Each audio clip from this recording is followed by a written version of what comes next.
Taste the Daily.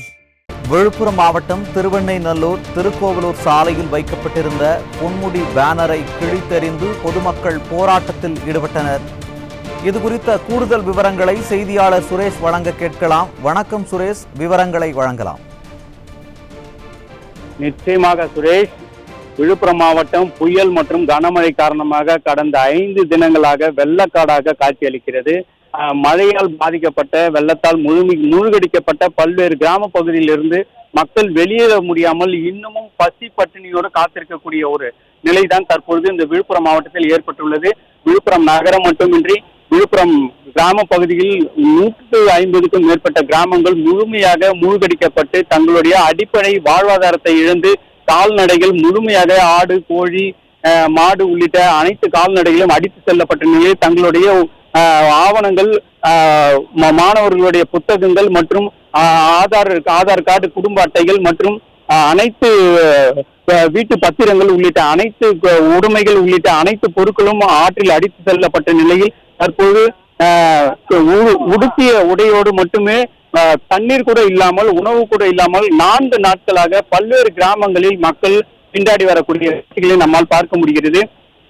அதிகாரிகள் யாரும் வரவில்லை, அமைச்சர்கள் யாரும் வரவில்லை, சட்டமன்ற உறுப்பினர்கள் யாரும் வரவில்லை. வாக்களிக்கு வெற்றி பெற செய்யுங்கள் என வீடு வீடாக வந்து நாள்தோறும் தங்களை தொல்லைப்படுத்தி வாக்கு வாங்கி வெற்றி பெற்ற எந்த சட்டமன்ற உறுப்பினரும் வரவில்லை, அமைச்சர்கள் வரவில்லை என கூறி மக்கள் போராட்டத்தில் ஈடுபடக்கூடிய காட்சியை நம்மால் பார்க்க முடிகிறது. அதன் ஒரு பகுதியாகத்தான் விழுப்புரம் மாவட்டம் திருவெண்ணைநல்லூர் அருகே இருக்கக்கூடிய ஏமப்பூர், டி இடையார், சின்ன சேவலை, மழவராயநல்லூர் உள்ளிட்ட 20க்கும் மேற்பட்ட கிராமங்கள் கடுமையாக அந்த தென்பெண்ணை ஆற்றில் முன்னறிவிப்பு இல்லாமல் 1,20,000 கன அடி தண்ணீரை இரவோடு இரவாக திறந்ததன் காரணமாக இந்த கிராமங்கள் முழுமையாக மூழ்கடிக்கப்பட்டு தற்போது வரை இயல்பு நிலை தண்ணீர் வடியாமல் உயிரை காப்பாற்றக்கூடிய செல்லக்கூடிய நிலைக்கு இந்த மக்கள் தள்ளியிருப்பதற்கு காரணமாக இருக்கக்கூடிய இந்த விடியாசத்தை கண்டித்தும், நிர்வாக திறனற்ற ஸ்டாலின் ஆட்சியை கண்டித்தும், அமைச்சர்களை கண்டித்தும், சட்டமன்ற உறுப்பினர்களை கண்டித்தும், அதிகாரிகளை கண்டித்தும், மாவட்ட நிர்வாகத்தை கண்டித்தும் இந்த மறியல் போராட்டமானது திருவெண்ணைநல்லூர் திருக்கோயில் சாலையில் இந்த கிராம மக்கள் போராட்டத்தில் ஈடுபட்டு வருகின்றனர். அப்போது கடுமையான ஆத்திரத்துக்கு அடைந்த அந்த கிராம மக்கள் அங்கு வைக்கப்பட்டிருந்த அமைச்சர் பொன்முடியின் பேனரை கிழித்தெறிந்து சாலையில் போட்டு அதன் மீது அமர்ந்து அவருக்கு எதிராக கோஷங்கள் இட்டு அந்த மறியல் போராட்ட ஆதங்கத்தை வெளிப்படுத்தக்கூடிய வகையில் அமைச்சர் பொன்முடிக்கு எதிராகவும் அந்த தமிழக அரசுக்கு எதிராகவும் கோஷங்களை எழுப்பி தங்களுடைய ஆத்திரத்தை வெளிப்படுத்தக்கூடிய காட்சிகளை நம்மால் பார்க்க முடிகிறது. சுரேஷ், அந்த காட்சிகளை தான் நாம் பார்த்து கொண்டிருக்கிறோம். எங்கு பார்த்தாலும் நிமிடத்திற்கு ஒரு முறை மறியல் போராட்டமானது இந்த விழுப்புரம் மாவட்டம் முழுவதும் நடந்தேறி வருகிறது. குறிப்பாக விழுப்புரம், திருக்கோவிலூர், திருவெண்ணைநல்லூர், செஞ்சி, திண்டிவனம் உள்ளிட்ட பல்வேறு பகுதிகளில் இந்த மறியல் போராட்டமானது நடந்து வருகிறது. இதனால் தேசிய நெடுஞ்சாலையில் தற்போது இந்த போக்குவரத்தானது முழுமையாக துண்டிக்கப்பட்டிருக்கிறது. போக்குவரத்து சந்தித்திருக்கிறது. மக்கள் போராட்டங்கள் தங்களுடைய வாழ்வாதாரத்திற்காக, அடிப்படை தேவைகளுக்காக, குடிநீருக்காக சாலையில் இறங்கி போராட வேண்டிய ஒரு நிலை ஏற்பட்டுள்ளது. குறிப்பாக வயதானவர்கள், குழந்தைகளுக்கு ஒரு பால் பவுடர் கூட இதுவரை அதிகாரிகள் வழங்கவில்லை, அமைச்சர்கள் எட்டி பார்க்கவில்லை.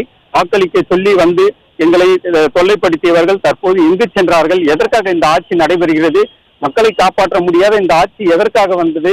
என்ன ஆட்சி நடைபெறுகிறது என்ற பல்வேறு கேள்விகளை அதிகாரிகள் மூலம் அந்த சமாதானப்படுத்தக்கூடிய அதிகாரிகளை முற்றுகையிட்டு போராட்டத்தில் நம்மால் பார்க்க முடிகிறது. மேலும் அங்கே சட்டமன்ற உறுப்பினர் சிறைப்பிடித்து போராடக்கூடிய நிலை ஏற்பட்டுள்ளது.